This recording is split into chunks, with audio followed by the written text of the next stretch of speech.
CPM লোক নিচ্ছে রীতিমতো ইন্টারভিউ নিয়ে। সিপিএম নেতা মোহাম্মদ সেলিমের নিজস্ব ফেসবুক প্রোফাইলে এই কর্মখালির বিজ্ঞাপনটি দেওয়া হয়েছে।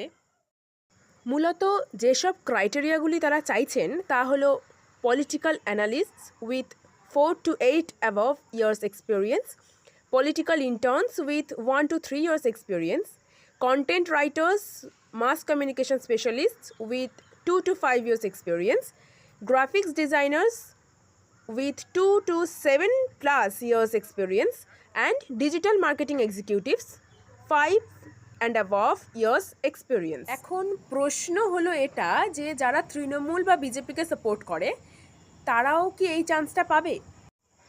সিপিএম লোক নিচ্ছে রীতিমতো ইন্টারভিউ নিয়ে। সিপিএম নেতা মোহাম্মদ সেলিমের নিজস্ব ফেসবুক প্রোফাইলে এই কর্মখালির বিজ্ঞাপনটি দেওয়া হয়েছে।